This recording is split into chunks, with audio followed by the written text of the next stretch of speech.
Liftoff will start in T-minus 10 seconds.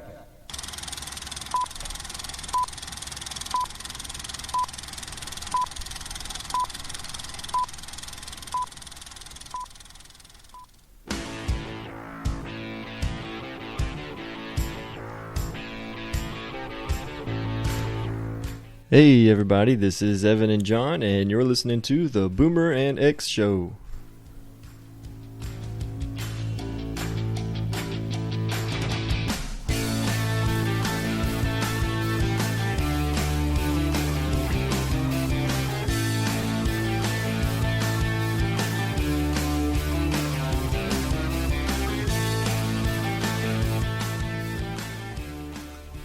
Hey everybody, welcome to the Boomer and X Show, another sports short segment as we talk about a whole lot of football and probably not a whole lot of anything else. Yeah, that's what this is for. September 29th is the day we're releasing this episode.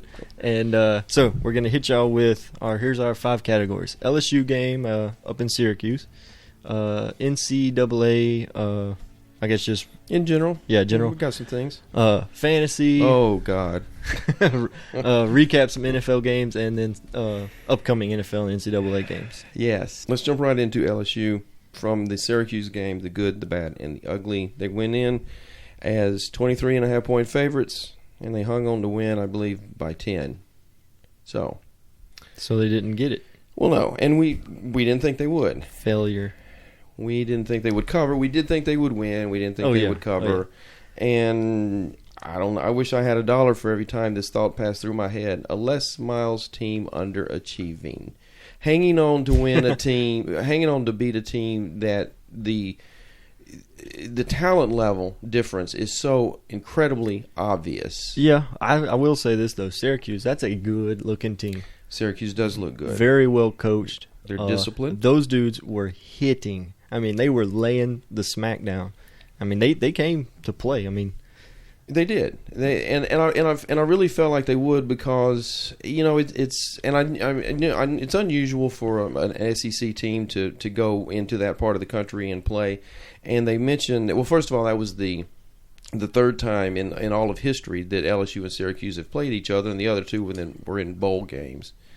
And they haven't played each other, or LSU hasn't played a game in the state of New York since the 1940s. Really? Yeah. So yes, it's unusual for LSU to go up. And there. like you said, it's good for LSU to go up there and get a lot of I guess media presence. and stuff. I mean certainly, yes. Yeah. And Syracuse, although we don't think of them as a power now, they have in the past, produced a lot of big time talent. So they're the ACC, right? They are in the ACC. Yes. Yeah, they're gonna make some waves in that conference. Maybe not this year. I mean, I don't. They're coming. They looked good. They looked sharp. They played hard. They definitely played a lot harder than Auburn did the week before.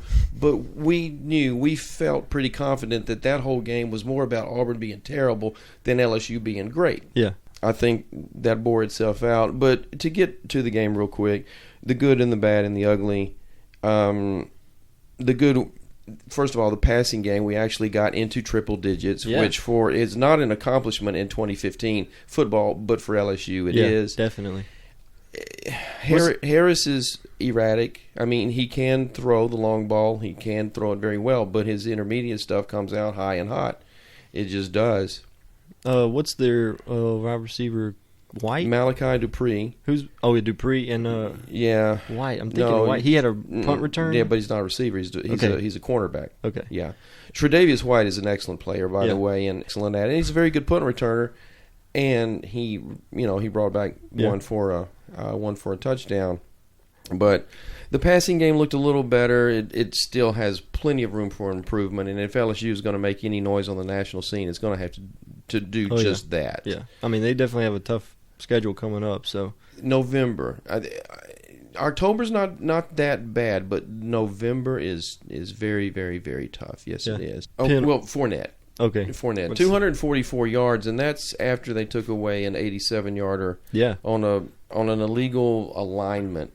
Yeah, penalty. I wish they were more descriptive. Like, illegal shift. Well, what it was they said that the two wideouts were not on the line of scrimmage. One of them was a couple of yards back. Now, it had no effect on the play, because there wasn't a holding call that sprung him for that run. I hated to see it for Fournette's sake. I didn't think it was going to cost LSU the game, but I just hated to see it for Fournette's sake. But anyway, he still got his 244 yards and 2 touchdowns. He would have been well over 3 with that play.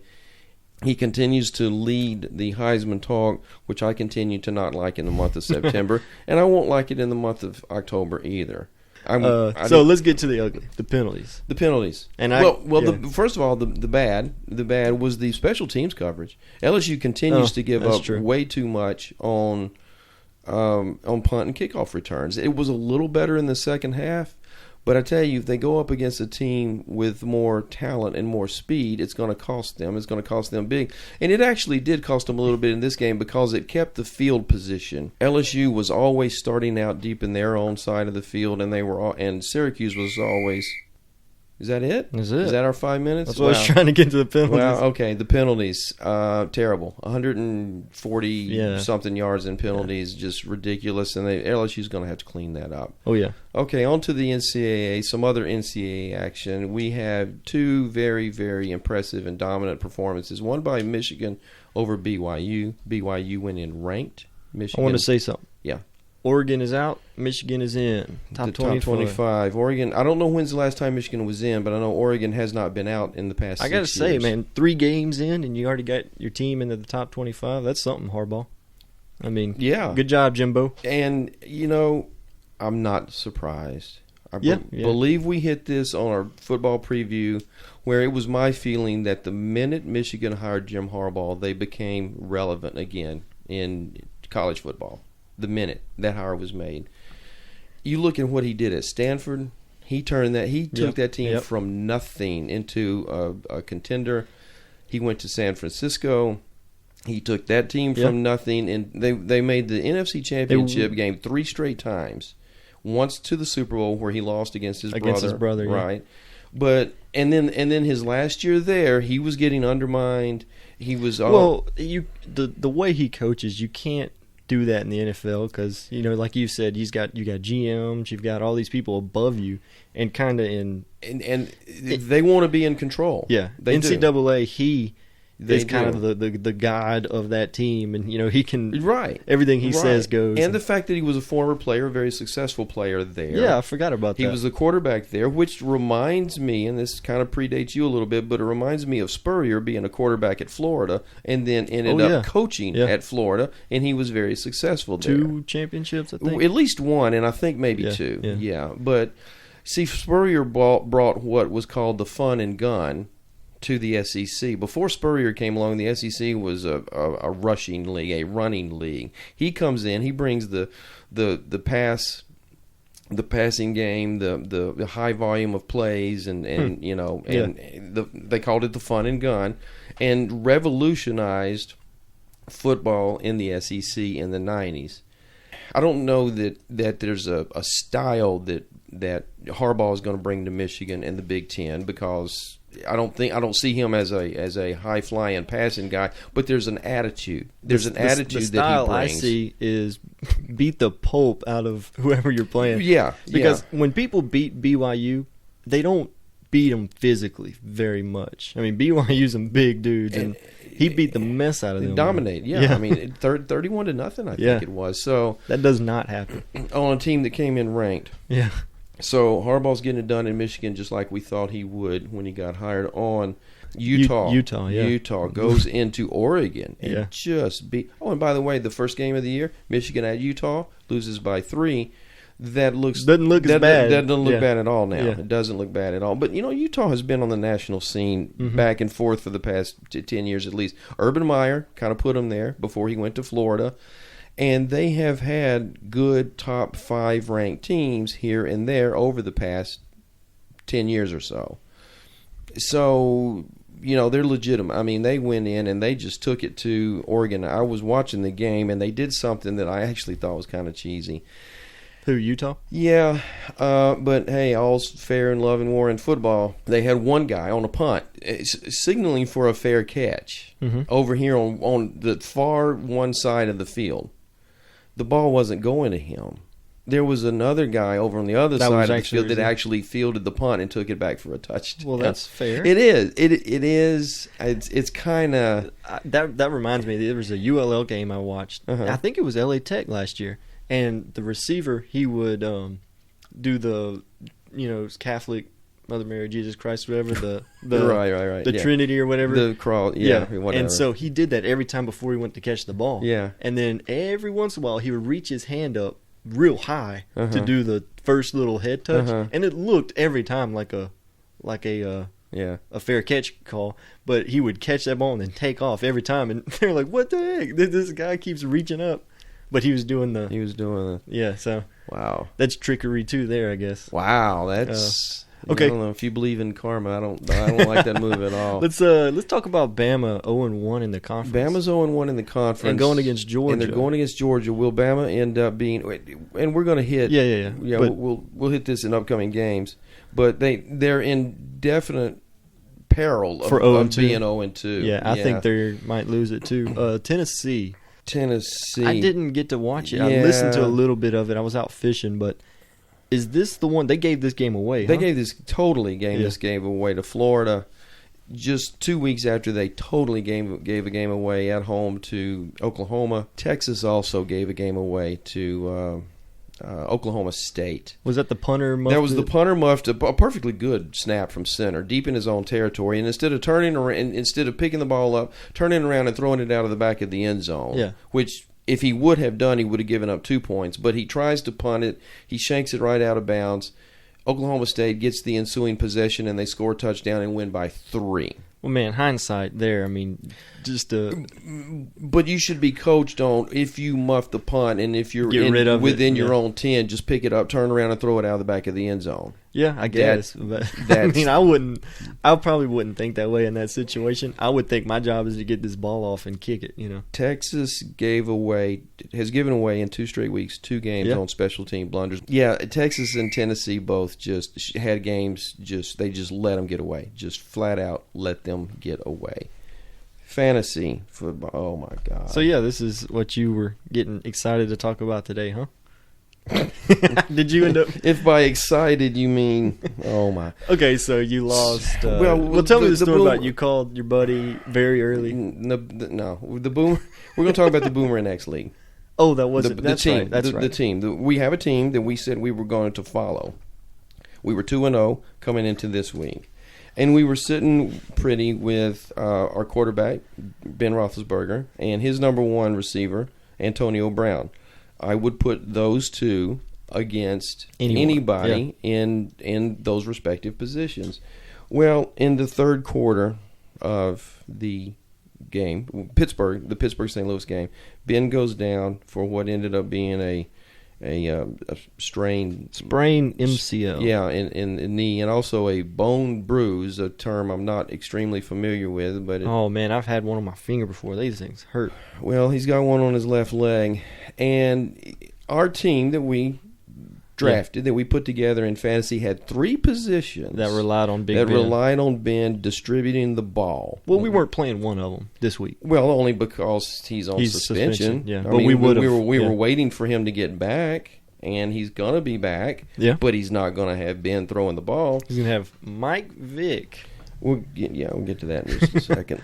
So here we are with Ben Roethlisberger, but we have quarterback-wise we're fine because we got Brady. We've got Brady. Yeah. So quarterback-wise we're fine, but Martavis Bryant and Antonio Brown are not going to be racking up points with Mike Vick distributing the ball. I think Le'Veon Bell will, but we don't have him. Yeah. And I don't care what Mike Tomlin says. Yeah, he wants to keep everything the same. It ain't the same. It's just not. It's definitely not. It's not. I've seen Mike Vick throw in his heyday, and he didn't throw as accurately as Big Ben has been throwing. We've not addressed this issue on our team yet. We haven't had time to sit down and look at it and decide what we want to do. Yep. I don't want to get rid of Antonio Brown. Definitely But not. I don't know that we can devote the Martavis Bryant slot to this situation. Yeah, I anymore. definitely don't want to put 2 wide receivers in there with. Right. Yeah, without right. And the reason I'm not getting rid of Antonio is not so much because I think what he's going to do over the next 4 or 5 weeks. It's down the stretch. If Big Ben comes back and he's healthy, Antonio's going to be fine. Yeah. And we'll have him during playoff in fantasy. Now, other than that, who else didn't perform for? Chris Ivory. Chris Ivory, and they said he was gonna. They said he's good to go, and he didn't. No. And his backup, got Bilo Powell. yeah. He And I believe got we were going everything. against. Is it Bilo or Bilal? I think it's Bilal. Bilal Powell. Yeah. Anyways, so not only did we lose, we lost, but the game, the matchup that we were projected to win, but we also lost players, so, and we lost one player, but again, we had 3 positions devoted to him distributing the ball. Yeah, it sucks. So people are looking for quarterbacks, obviously, right now. A lot of people had Big Ben, a lot of people had Breeze, a lot of people had Romo. I'm looking at Derek Carr and Tyrod Taylor, Buffalo and Oakland's. I'm not altogether sure I'm sold on the Buffalo situation, although it's looking better and better. But I did pick up Carr along the fantasy. Carlos Williams, running back. Oh, Carr. Yeah, okay. I picked up Carr. I picked up Derek Carr in another league, and along the fantasy vein, I was 5-1 going into this week, and I exit the week 5-4. What made it even worse, other than losing Ben, who I had as my quarterback on 2 of my teams, I had a lot of players that I was holding on to, like Devontae Freeman. Oh, that's a good one. But yeah, you didn't play him? No, I let him go. I let him go. Somebody else picked him up, put him in the lineup, and he scores 3 touchdowns against me. Against you? Yes, Wow. yes. So That's always fun. every way that you can have fantasy go south on you one day. It was a bad week. I mean, all right, there were people who were AJ Green, Adrian Peterson, Julio Jones. I have. Everyone who had these guys were just scoring crazy points. Yeah. So I had Arizona's Yes. defense and Carson Palmer, and those 2 got me 65 points, and I had to rely on Jeremy Maclin to get me 10 points last night. Finally and he did. He finally, did, yes. In garbage time, but hey, I'll take it. But man, that was just a tough week, for fantasy for some people, I guess. Right. People who are losing guys. Yes. Recapping some NFL. You're touching on Arizona right now, and that's something that I want to hit on. The Cardinals are 3-0 and a very impressive. It looked great. 3-0. Now I'll say this: Yep. You got Carson Palmer, Larry Fitzgerald, and Chris Johnson. Fitzgerald, after a very down year last year, he's playing the slot position now. Where he historically, if I remember correctly, did not play. He was there last year. Yeah. Didn't seem to adjust all that well. But he's getting it done this year. And Palmer's like 15-2 in his last 17 starts. Yeah. It's time to go ahead and start throwing that name in with the Brady's and and the Brady's and the Aaron Rodgers is so on and so forth and I'm not talking about historically. I'm not talking about Hall of Fame stuff, but if you want to put a guy out there and get it done in one game, hey, a guy that's 15-2 in his last 17 starts, that name deserves to be mentioned. So Arizona is looking great. Yes. We have some other 3-0 teams. I'm not sold on Carolina. They're 3-0. Me neither. Not sold on that. Denver, I like them.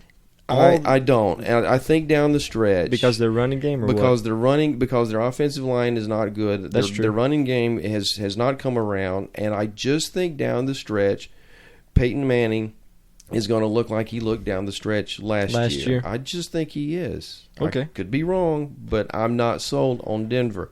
Here's what I say: those rookies are already 3 games in. They look different. So down the stretch, I'm thinking while Peyton Manning's getting tired down the stretch, these guys are learning, and then C.J. Anderson and Hillman can start doing their thing. Maybe. I can't rule it out. Yeah. I can't. Hey, I let go of Devontae Freeman. So out of all the 3-0, that's who I'm most hopeful on. Well, New England and Green Bay. And by the way, that's true. Green Bay was a fluke ending away from being in the Super Bowl last year. Mm-hmm. I wouldn't be at all surprised to see New England and Green Bay in the Super Bowl this year, although, again, I do really like what Arizona's doing. I see Cincinnati's name being knocked around as a 3-0 team that's going to do something. Before I even start talking about them, they've got to show me they can win one postseason game ever. Yeah. I mean, so I don't care that Cincinnati's 3-0. I really don't. Going up against that Baltimore defense yesterday, They make Sunday, every yeah. I don't care what AJ Green did. I don't either. Come on, I don't either. Now I will say this about Harbaugh. Come on, dude. You got a guy getting 200-plus points on you. Give your secondary some help sometime. I mean, I tell you, man, Baltimore just doesn't have the personnel. I guess you're right. Don't. It was bad enough for them before Suggs went out. Suggs went out, and they're not good. I do want to bring this up real quick about NFL games or NFL teams. Who is in more trouble without their starting quarterback for roughly the same amount of time? Let's call it 6 weeks going forward. Dallas without Romo or Pittsburgh without Big Ben. Which one is worse off? See, it depends on what Mike Vick does. If Mike Vick tries to do Mike Vick stuff, Pittsburgh is screwed. Mike Vick hasn't been relevant since 2006. Yeah, I mean that's my take on it. Yeah, because Dallas clearly last week didn't suffer very much because they just kept feeding it to Joseph Randle, which everyone's Joseph Randle crazy right now. Guess what? Dallas was 0-1 on Sunday. Just so you know. Yeah. I mean, so. And Lance Dunbar, too. Dallas has them. But they were 0-1. You said they're not in trouble, but they lost a home game that they had a 14-point lead in. To me, that sounds like trouble. I'm still saying Pittsburgh's more in trouble. And I do. I think they are because you do have Randall and you do have Dunbar. And even though that offensive line. And even though Dallas did lose on Sunday at home in a game that they had a 14-point lead in. Yeah, that's and Pittsburgh won on the road. I still think Pittsburgh without Ben is in more trouble than Dallas without Tony. It's a good comparison to make because they both kind of have sucky defenses right now, and they were both relying on their offense to outscore the other team, obviously. But they're more relying on their offense than their defense, and they're both in this little pickle where their offense took a hit. Yeah. So it's a good comparison to make, and I think Pittsburgh's. I agree with you. Pittsburgh's in worse shape. Although I kind of wanted to take issue with your Dallas isn't in trouble. Yeah, because they did lose. They did lose. They did lose in a game. I mean, if you're up 14 points at home, you shouldn't lose. Although Atlanta really seems to be surprising some people. They're 3-0. We didn't mention them in our 3-0 teams. Nope. I don't put them in the same category with New England or Arizona or Green Bay. However, Matt Ryan has, over the years, been a very productive quarterback, and it doesn't get any better than Julio Jones. Yeah, you're right. So, upcoming NCAA. I don't even have the schedule out in front of me, so hit me. I do. Now, we touched on this a minute ago. Bama is playing at Georgia. Bama could possibly, conceivably be 0-2 in the SEC. I don't know if it'll be the first time in the Saban era, but it hadn't happened. It may have happened the first year he was there when he lost to ULM. But I don't have it in front of me, and I don't know. But let's just say that it's safe to say it hasn't happened often under Saban. Do they go 0-2? They are 2.5-point underdogs at Georgia. Yes, they do, and the fans crucify Saban for it. I agree, and I agree. You can't go 0-2 in a conference at Bama. You just can't. Well, Saban can't. Saban can't. Saban can't. If you were coming in and trying to rebuild from something, but I tell you what, the Bama fans are not going to be real happy. They may surprise me and they win, but Georgia's looking pretty damn good. They really are, and Bama has quarterback What's issues. the spread? 2.5. Yeah, Georgia's 2.5-point favorite. It's at Georgia, and it will be the 2:30 CBS game. And Georgia's going to win. I agree. I think they will. And then next week we can talk about Bama's 0-2 in conference. Where do they go from there? Because the schedule's not really going to get easy. LSU, they're at home against Michigan University. I don't know. Normally, I wouldn't go to a game like this. I would wait until it was a ranked opponent or a conference opponent, and I don't think I'm going to go to this one. However, I could, and if I do, it will be to see the Leonard Fournette show. Yeah, that would be the reason I went. They're a 44-point favorite over, again, one of the directional Michigan schools. Yeah. I don't think they cover. I don't know. They might. this is LSU we're talking about. That's true. They're going to stop They trying. They don't have the killer put them away. Let's put 60 points on the board mentality. You're right. They just don't. It's Eastern Michigan. I'm looking at it right now. That's the direction that we're talking about. Eastern Michigan 44.5. That team is 1-3. I really don't. I don't know. I mean, if you're going to fill out a thing or if you're going to lay a bet, I'd lay it on Eastern Michigan. But the game, even though it's my LSU Tigers, doesn't interest me a whole lot. Texas is a 14.5-point underdog at TCU. TCU has been giving up points by the boatload. I think they've had some injuries and suspensions on defense. I think that's what's going on. And TCU is currently ranked number 4 in the country. I don't know when these players, if they're coming back, if they're suspended for the whole season, how the injury situation is. But they've been giving up too many points, in my mind, for them to be ranked number 4 in the country. Well, I still say go Horny Toads on this one. Do they cover, though? No. Yeah, sure, they do. So let's jump over real quick and talk about some Thursday night's game in Pittsburgh against Baltimore. This looked to me, before the Big Ben injury, like a slam dunk for Pittsburgh. I still think Pittsburgh wins they it, win, yeah. And they better, because they're going to need this win in the standings. Going over the next 5 or 6 weeks, they're going to need this win. That Baltimore defense is so bad. I say they use this as offensive practice, to get some kind of groove going with Vic. Well, that's not it's like a scrimmage. Yeah. Yeah, it's not a bad idea. The Jets in Miami, my goodness, Miami has been a disappointment. Yeah, see, I'd say they're slow starters though. They're gonna come around. And the Jets lost a game we all thought they would win to Philadelphia. Yeah. So who do you like in this game? I like. Oh man, I'm gonna say Jets. I don't think the Miami's grooving just yet, but man, Lamar Miller's He's struggling. Yeah, but he'll better days are ahead. Well, I hope so. I've got him. We have him, don't in we? our league. Yeah, we do. Yeah. Houston at Atlanta. Atlanta's a 7-point favorite. I like Atlanta. I mean, until somebody shows me. Me too. I mean, Atlanta has surprised to the upside. As long as Matt Ryan and Julio Jones stay healthy, you've got to figure they're going to. And defensively, they have looked better this year than they have the past couple of years. We got Oakland 3-1. Oakland 3-1. Carr. And look, Amari Jones. You didn't get the joke, did you? What? They're going against Chicago, so oh, go ahead and call it 3-1. Okay, that's right. They're 2-1. Yeah, I agree. Carr and Amari Cooper. I said Amari Jones. Amari Cooper is looking good. There as a receiver. He's a rookie. There was a whole lot of chatter about him going into the season, and it appears to be bearing fruit, certainly. Let's go ahead and finish up. Yeah, Kansas City at Cincinnati. I think I like Cincinnati in this one, but I still don't think they're a Super Bowl contender. I just don't like Andy Dalton's too. I don't know. He proved me wrong last week, but you never know. I agree with you. Yeah. He's off and on. I've seen him throw. I've watched he's Cincinnati games. Yeah. I've watched Cincinnati games where he was erratic. Yeah, the Red Rocket. Is that his name? I don't know. Maybe I think I've heard that.